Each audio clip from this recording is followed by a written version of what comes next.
Kita perkenalkan peserta kita yang pertama iaitu Saudari Nur ERMYNA, pelajar tingkatan 4 daripada Sekolah Menengah Kebangsaan Putrajaya PRESINT 11-1.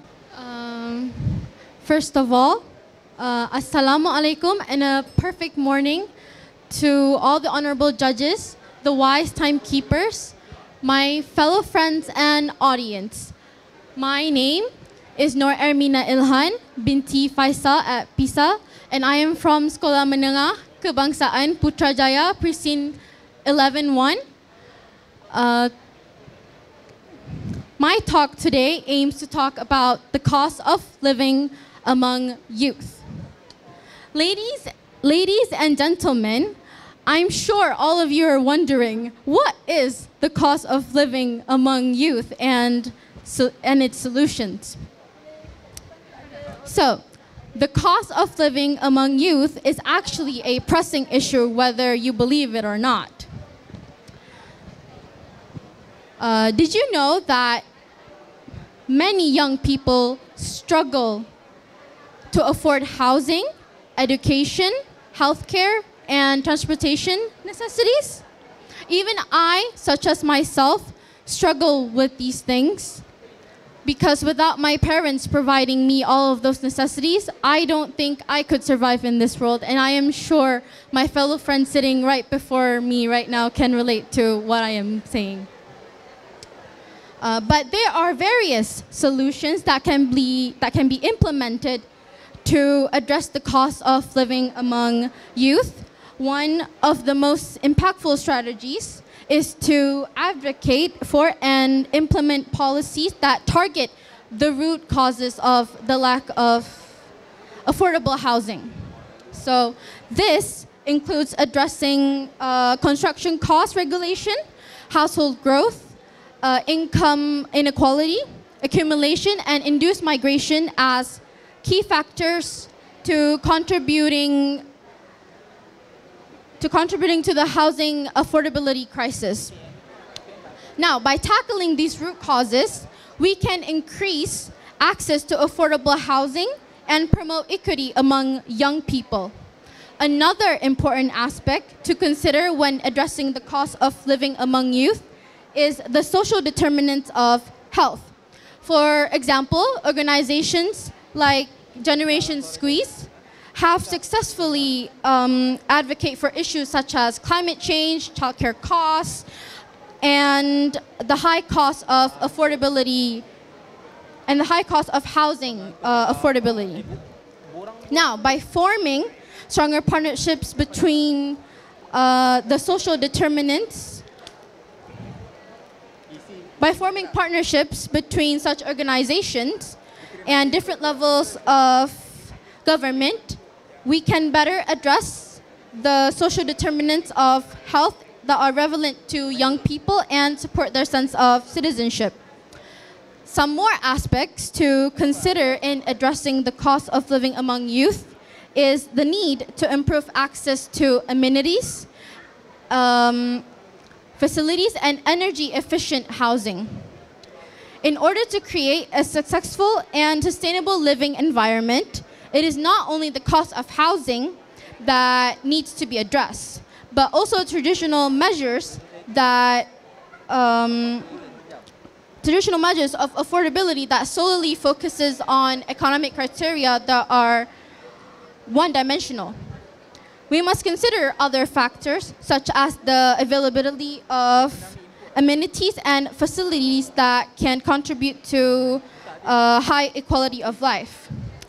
Besides, it is crucial to recognize that the current system of providing low-cost housing may perpetuate the cycle of poverty and ill health among youth. Therefore, embedding human rights strategies within social housing programs are needed to break this cycle and support young people in achieving their future aspirations. Hence, policymakers must also recognize the health implications associated with housing and develop these various factors and implementing comprehensive solutions, we can work towards reducing the cost of living among youth and creating a more more equitable society.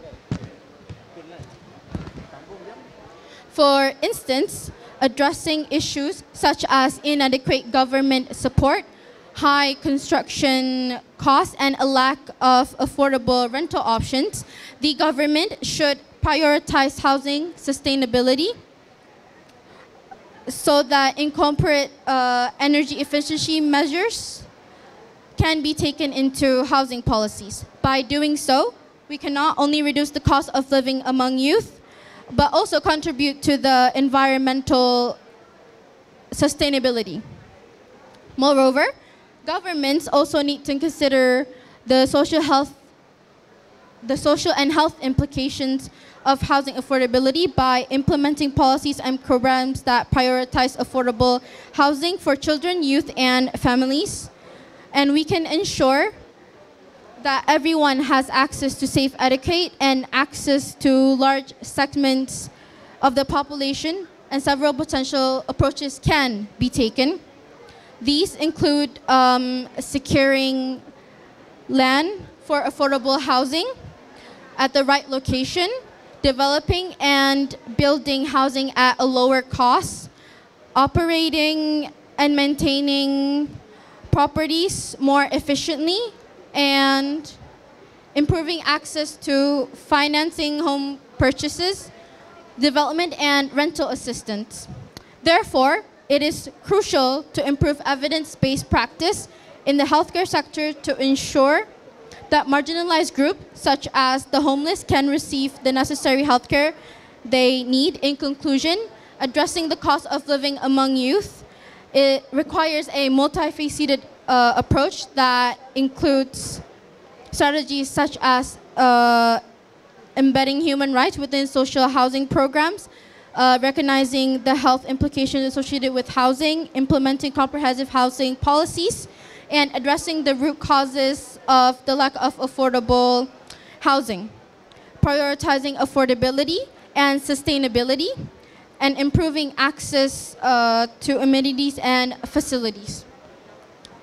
Now, addressing the cost of living among youth also requires another multifaceted approach that, okay, never mind.